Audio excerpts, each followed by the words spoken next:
Hello, everyone. Welcome to the first session at Mariners Ballroom. My name is Jeff Booz. I am the Director of Brokerage Operations and Expansion at Side, and I am excited to introduce you to our great speakers here today, who are going to talk about from top producer to company leader, what it takes to shift from individual success to building something that grows beyond you. So today we have David Marks, founder of Portico Real Estate. Gina Piper will be moderating. She is the founder of Elation Real Estate. Heather Herr from Private Real Estate Collection. And Mary McPherson, co-founder of Vantage Realty, with content produced in partnership with Ryan Murdoch, Strategic Partners Success Manager at Side. So Gina, I'll let you take it away. Thank you. Thank you. Are we on? Yeah. Well, we're excited to have you all. Thank you so much for being here. So there's this moment when being a top producer is no longer enough, right? But we're not quite there yet where we feel like we're full business owners. So you're in this in-between stage. You're still producing, but yet now you're responsible for people. You're still closing deals, but yet you're trying to scale.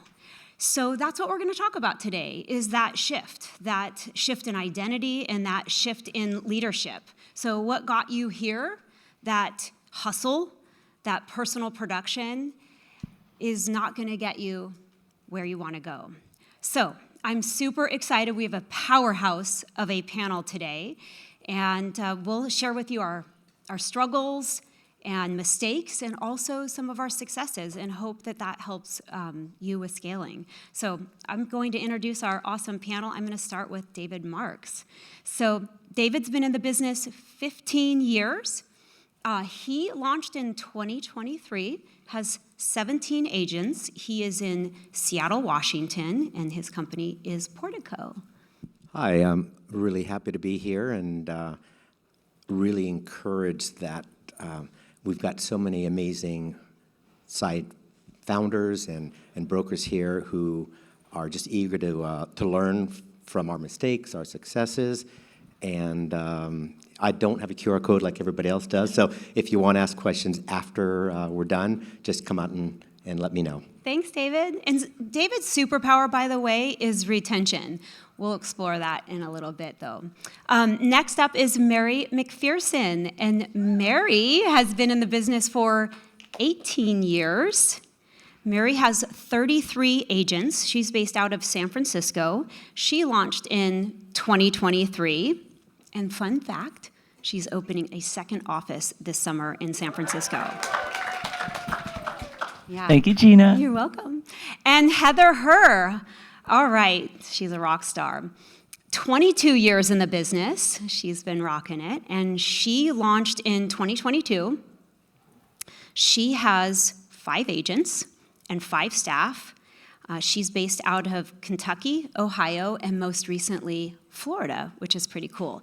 So don't be mistaken by her 5 agents. She is a powerhouse for sure. So her team runs circles around 10 times the number of people. So pretty awesome. So thank you guys so much for being here.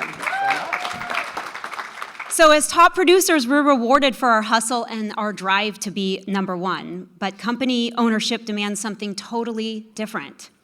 Production skills does not always equal leadership skills. Hustle doesn't scale. What scales is systems. So let's get into it. Mary, take us back. At what point did you realize you were no longer just a top producer, but not yet a true company owner? A couple months in, right, pretty much right away. So before Side, and I'm curious, how many people, raise of hands, are partners in here? Oh boy, okay.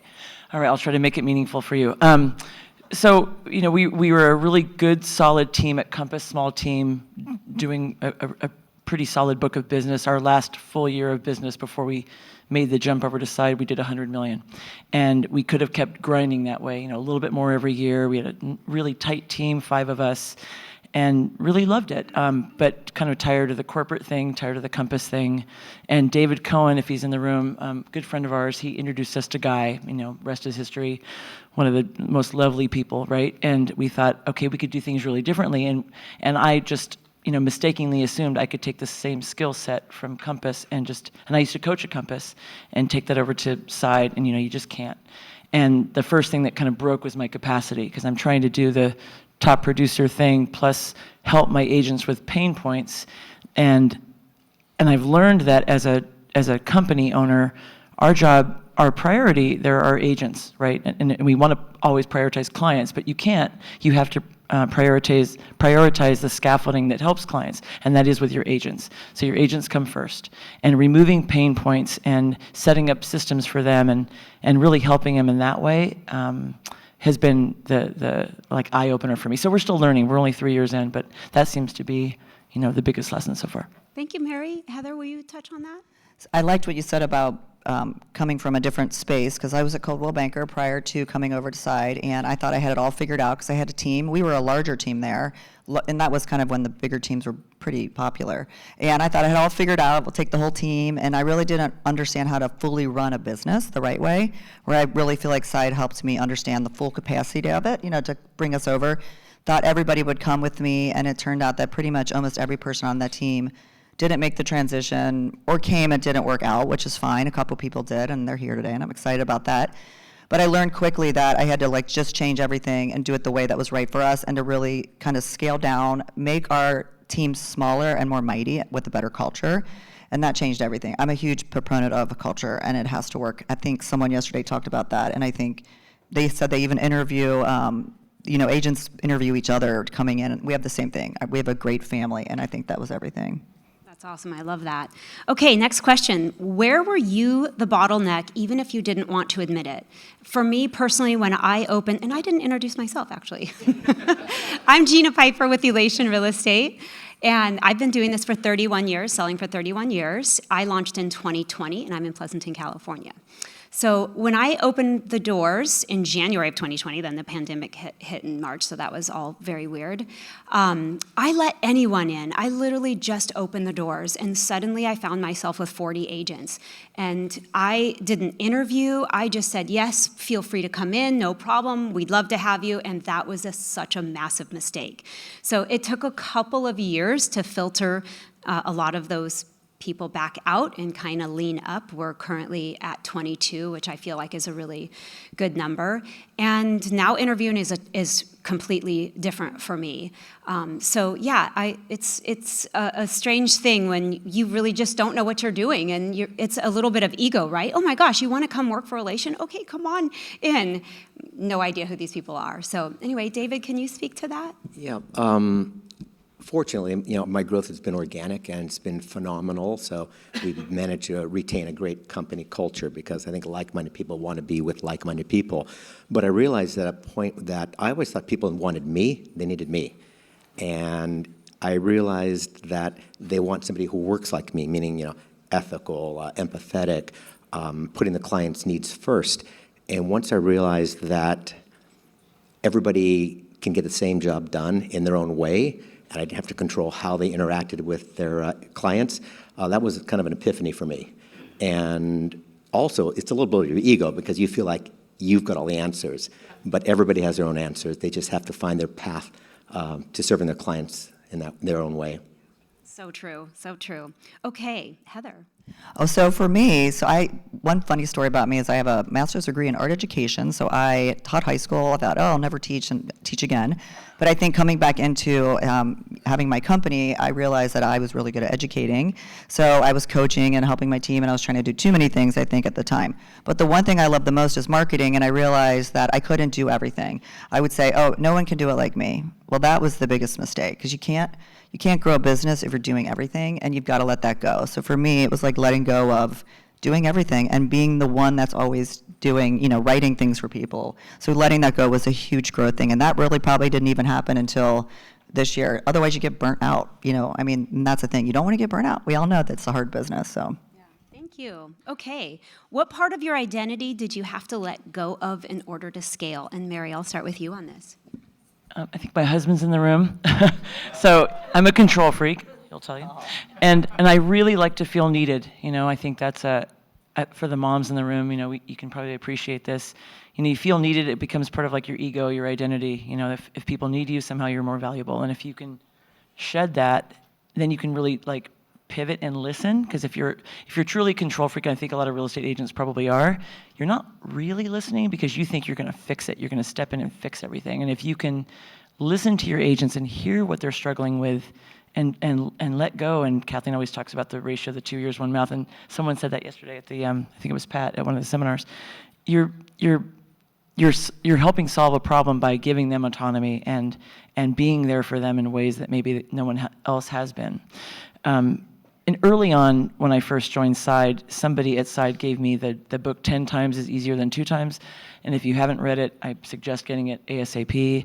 It really does help kind of crack open your head and think about putting the who's in place and not the how's. We all get pretty hyper-focused on systems and efficiency, and that's all fine. But if you have the right people in place and they can put all those systems in place for you, you can really think bigger and better and be more, you have more capacity for your agents, you have more time for yourself, more time for your family. Anyway, so many lessons to learn as we go through this, but I highly recommend that book. Yeah, thank you. I love that you started out talking about control because as individual producers, we have so much more control, and that's the one big thing that we have to let go of when we're trying to scale is letting go of all that control. Heather, what did you have to let go of? So this is a great question because my husband would also agree that I'm kind of a control freak about like certain things in the business, but for sure it was just control. I mean, I realized that I had to make sure that the roles that the people were in. We're selling 288 homes a year. That's a lot with 5 people. So we basically have the most ridiculous system where we turn and burn. I mean, it's like, we got to do it this way. So I was trying to do certain things, a one way, and then I just changed and shifted how we were doing and put people into very, very defined roles. And we would go over them all the time and make sure that we knew what we're doing, but then removing myself from having to be present in every single one of those sections. So that really freed up a lot of time so that we can bring in more business. So next year we'll do 500, you guys, 500 homes.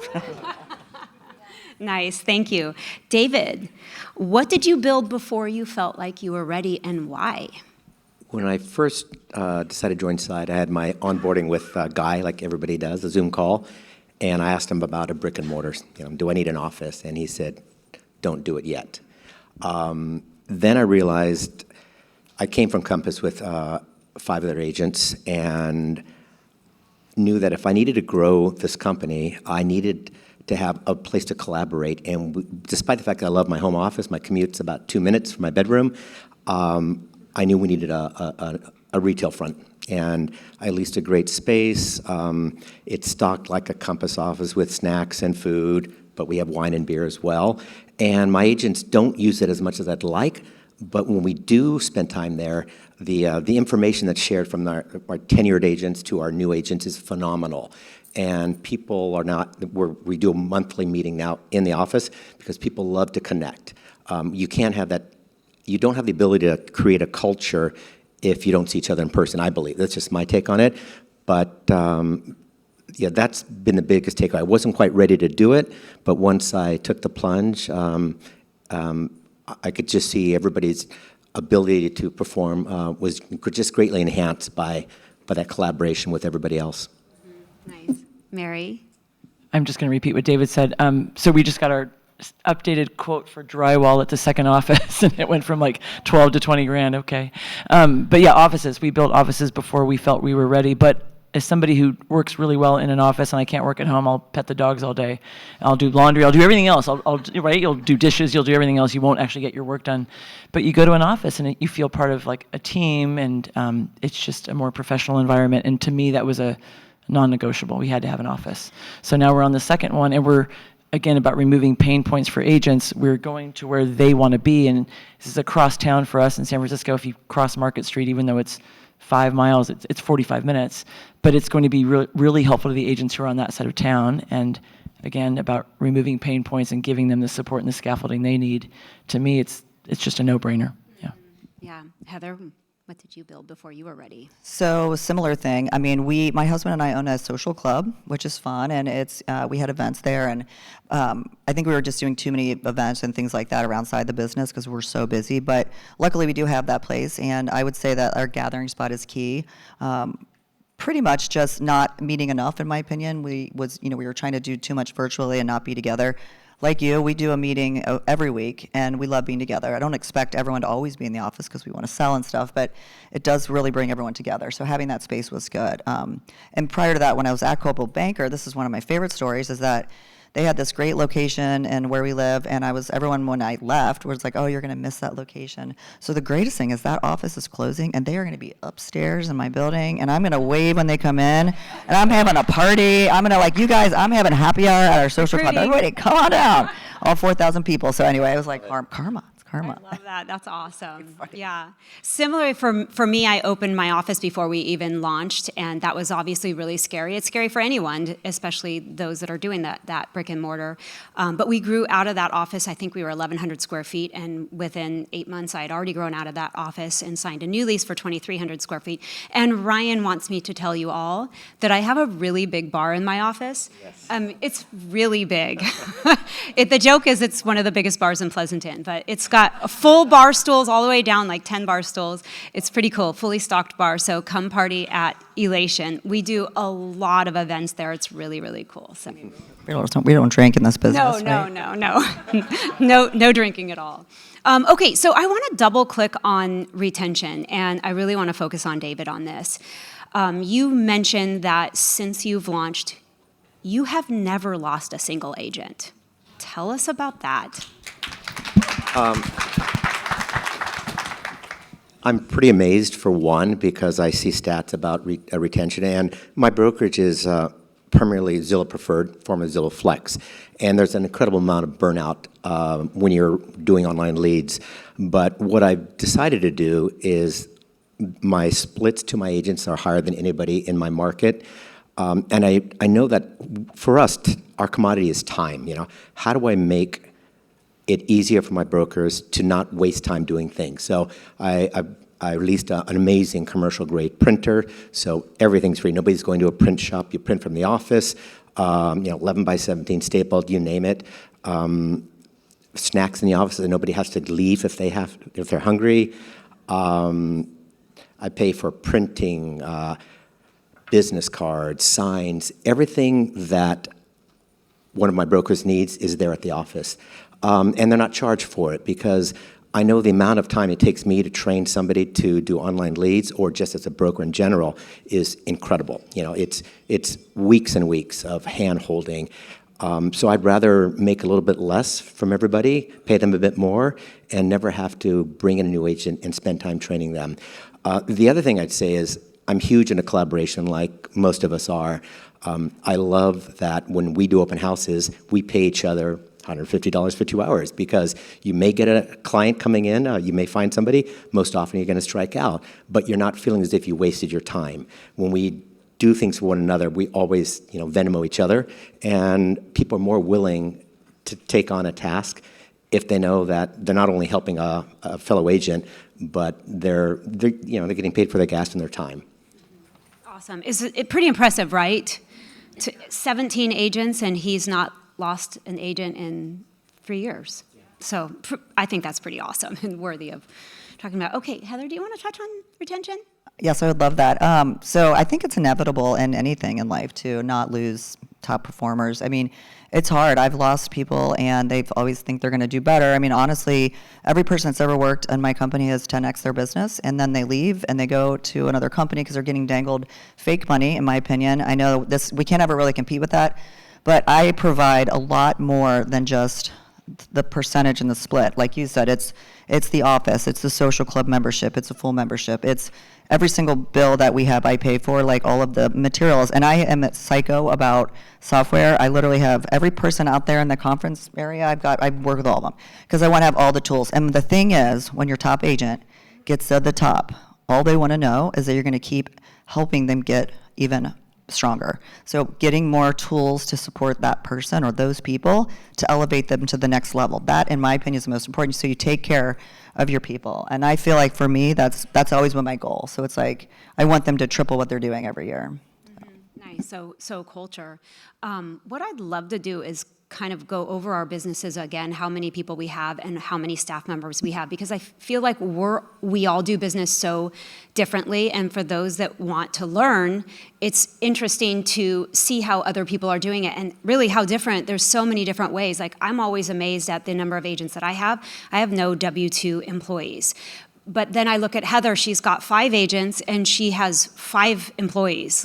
So completely different, and I think that's neat, and that might be good when we open it up for Q&A for people to ask questions around that. So Heather has 5 agents, 5 staff members. I have VAs. I have my husband that helps me quite a bit, and I have a personal assistant, but nobody's a W-2, and that's a little bit unusual for my size. You have 17 agents and no staff as well. So David and I are a little bit more similar, and you have your wife, correct? Yeah, my wife has a full-time job, and she's a mom, but I think we both are incredibly efficient. Instead of having a sales manager, I have one of my top-performing brokers mentor. He gets a part of all their commissions, and I find that different team members of mine gravitate towards different experienced agents for help. I like running a lean operation. I think if I get to 30, I'll need some help on that. But I'm always available to my team and my clients. If I'm not asleep, feel free to text me. We have a Slack channel. Luckily, one of my smart young techie brokers created that, so it prevents our phones from blowing up. But we still have a Portico text thread with 17 of us, and if it's important, we reach out. And I'm really not excited to get W-2 employees, because I've done that before in past businesses. But, I think if it ain't broke, don't fix it. Yeah. So for now, we're pretty happy. Yeah, that was kind of my motto, as I was afraid, actually, really, of the W-2. I wanted to keep that out of my business completely. And so far, I've been able to do that in 6 years. You, Mary, are 33 agents and 3 employees. Is that correct? 4 employees, and we're just on the verge of hiring one more. Brett Jennings, I don't know if he's in the room, but is he back there? No. At one of the side conferences, Brett talked about how one of the best decisions he ever made was to hire a sales director. And I feel like I'm wearing a couple of hats right now, manager and sales director, and I'd rather be more of a coach, mentor, sales, trainer and that person, so that somebody can just do the management, the contractual stuff. Anyway, this person I'm talking to is phenomenal. She's been in the business a long time in the city, and she's pretty excited about joining us in that role. And it'll free me up to help the agents just get to their next level. Awesome. I will just one more thing. I'm not paid for this, but I use House Whisper, and that AI assistant has been phenomenal. You get to name it. Mine's Pepper Potts. You can use that assistant to do anything from personal scheduling to going through your FUB database. It will do what you need it to do. And for us, it's been stellar. I've got agents who drive a lot in the car, and they just use their AI assistant to reach out to clients, to set appointments. It's really good. I think it's $800 a month or $839 for up to 25 seats, but it's so much less expensive than a VA, and the capabilities continue to be exponentially increased. So I'd say look at that if you're looking to scale. Great tip. Thank you so much for that. Production is about what you can do, and ownership is about what you can build. So, Heather, when did revenue stop being a scoreboard for you? I can't even remember what I prepped to say on this, but I'm thinking back on this. But I will say, though, and we like to be vulnerable about this. I've talked about this before. I've been working with Zillow for 15 years now and spending god-awful amounts of money. Zillow, if you're listening. Anyway, it's been very profitable, though, for us. It is hard work. I realized, though, I was pouring tons of money, but it was ROI positive. It was feeding my team. And also, I did not get to say this when we were talking, but the people that are working for me, we have showing assistants that are on salary because we show one of my agents drives 400 miles a day, I feel like. So we have to have people in different places, so it helps. But for me, that throwing that money out there to that tool that I knew was going to work and was going to train it right was very much, I had to let go of that, and it definitely paid back. It was really scary. I was like, this is crazy, but I realized I had to do it, and I was committed to it. So for me, that was that. Nice. I want to talk a little bit about community and culture. So community, I love that Side talks about community all the time. Side is a community itself, and they really push community with all of us. And community can be both working in your community, right, surrounding you, but also right there in your office. So culture and community. And you guys weren't ready for this, so my apologies. But maybe we all could touch a little bit about culture. Maybe just say one thing about advice around culture in your office. For me, it's, I would say, bringing my agents together. We do a lot of events, both with just the office and community events. We have a really great parking lot, so there's a lot of opportunities for people to invite their clients over to a shred event or Santa Photo Day and that sort of thing. So maybe we can all chat a little bit about community. Pardon? You want me to start? Yeah, sure. I'll start. Similar, we do a lot of events. We love doing events. We probably host one event a month, and I do macro and micro events, so I empower my agents. They can do a micro one, we do a big one, and we always complain about having to get together too much, but then we're like, it's so fun, we have the best time. And I do think that helps with culture quite a bit. Also, we do a text, I don't love texting because I get a million a day, but it's kind of fun and we're silly with it. And it just makes the culture really great and we laugh and it's a good time. So those are my biggest two. And then also just our weekly meetings are so fun. We have themed meetings every week. We're like, oh, it's sequin and we should wear sequin today or whatever the theme is. And then we video around it. And it's so dumb, but we're laughing and getting photos. And I think that really does help a lot. So. Yeah, nice. David? I'm big on taking my brokers out to lunch. We're at the office, and they get lunch, and we go to a lovely country club and drink a glass of wine and talk. But I think more importantly, when we have our weekly Zoom meetings, I'm big on what my daughter says, what's your rose and thorn? What was your win for the day? What was your pain point for the day? And I want to make sure that everybody gets to talk about their wins. And I always say, what do I need to do to help you guys perform better? And fortunately, we're not hearing too many negative things, but I love that everybody gets, because some people are quiet, they don't like to brag, and other people need to hear everybody, So that's been great for us, and everybody attends the meetings unless something incredibly important happens. But I think letting everybody be heard is really important because the loudest voice sometimes dominates these little team meetings, and I don't really like that. I love that. I just got a takeaway from that. So allowing our whole team to share their wins, I think, is a really big deal. And allowing the people that don't typically talk to have a voice. So thank you. Thanks for that takeaway. Same for my daughter. Oh, awesome. Okay, Mary. The wins. We have our bell. We have our little bell in the office that we ring if we have a deal. But it's all about community, too. When we built the first office, we put a big, a Starbucks kind of, giant table in the middle of it. And it was very intentional. It was meant to be where people could go and work, and if Gary's in the room, there's Gary. He'll sit Gary has his spot there, and everybody knows Gary's like the dad of the office. And they go in, and if they just be near Gary, they can just ask all the questions, and he's right there to answer the questions. And it's that kind of vibe. You go in there and you feel very warm and welcomed. And we've got the sofa and the rug and the muted tones. And we went for a real warm vibe. And we're all about food too. We love to feed our agents, and we kind of go crazy on the food bill, but it's all worth it. What about alcohol? I have a bar, not quite as big of a bar as yours, but there's a bar. We do a lot of events too. By the way. We do football watch parties, and we do it all. But we're on Union Street in San Francisco, if you know where that is, and it's a really lively, visible spot, and we're involved in our Merchants Association. So we do the street cleanups and the wine walks and the whole bit, and it's really fun. It's just not all about real estate, right? You got to make it full circle. You're in such a good location. Oh my God. To do that. So cool. Okay, rapid fire questions. I'm going to ask each one of you to finish the sentence in one word or one phrase. Are you guys ready? Yeah, let's go. Are you sure? Let's go? Okay, Mary. Scale requires more. Who, not how. Ooh, do you want to talk about it? The book, The 10 Times Easier Than 2 Times. Yeah. It's about the who, not the how, about, what is it? You can automate, delegate, or what was the third one? Eliminate. Yeah. So to me, it's the more that I can, give to the wonderful staff who have autonomy and I trust, and I can actually be it side by side and not thinking that everything's going to like burn down while we're gone. You're supposed to be writing an offer right now. I know. I'll get to it. It's the peace of mind that you have for putting the right who's in place. It's a thing. Nice. Yeah. Okay. David, founders underestimate. The amount of control you have to give up to succeed, because we're all founders because we want to control our destiny.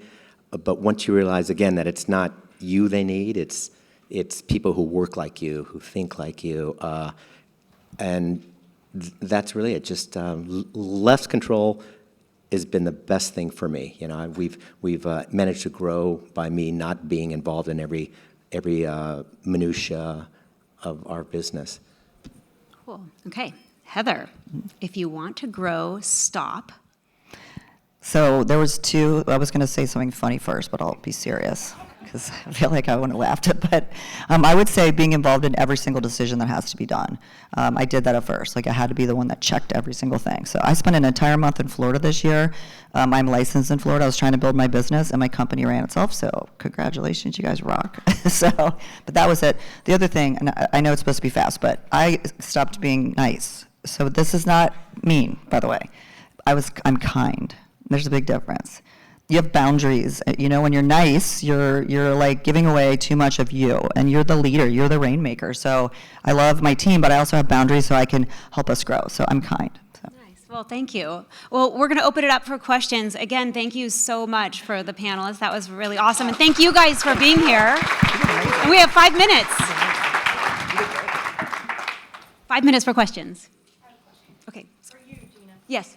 You said that you changed the way that you interview agents as you're onboarding. Could you just give a brief summary of what you let go and what you adopted instead? Yeah, what I let go was I had nothing in place, literally no plan. Anytime someone was like, oh, could I come join Elation? I'm like, oh, yeah.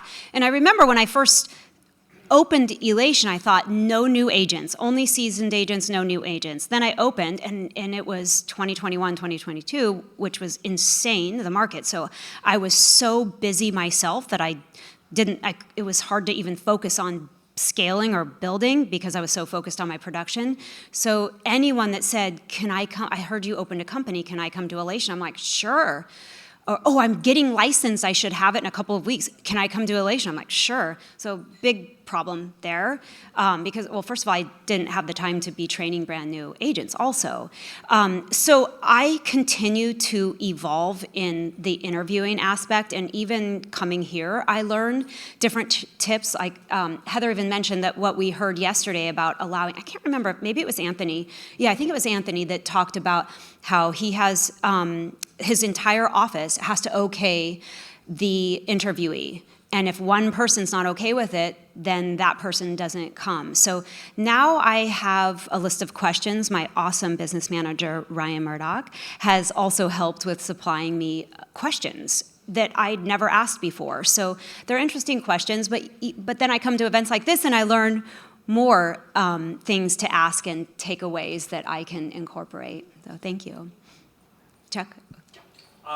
Heather, you brought up the subject of tools and how you invest in all of them. This is kind of for all of you, but when you're building a team, do you make them all use a certain tool stack, or are you kind of flexible? So I really do make them use, we have a process and we have to use those tools.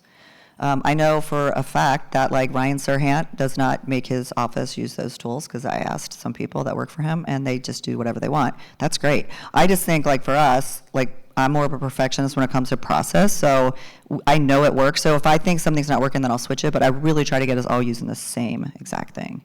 How about you guys with the bigger teams? Like you have 27, is it, or either? Like, I don't. I think people, I'd rather them just make the decisions for themselves. But we have agents at every, older, younger, veterans, brand new, and some people might get overwhelmed by all of that. We do have, we have a buyer set of procedures and a seller set of procedures, and everyone's given that, and hopefully they will follow that. And we do a lot of check-ins, business planning check-ins, that kind of thing. But no, they don't have to use the same tech stack that we use. The only thing I require is that people work within the Follow Up Boss environment, because then we can monitor and we can help them when there's some shortcomings. But outside of that, I'd say half the team doesn't use our AI assistants, although I encourage them to do it. We don't really write offers in the side app. We kind of use our MLS thing in Seattle. Till now. No, yeah, because it isn't as, it's a little bit different for us. But yeah, as long as they use Follow Up Boss, I'm good. For me, it was a little bit different. Remember how I said I was in the business for 31 years? Well, I was so old school, so Follow Up Boss I was not having at all. And if I am not having it, then I'm not having my agents use it either. Some adopted it, but most did not. And whose fault was that? That was my own. So I finally adopted Follow Up Boss. It's so rad. I love it so much.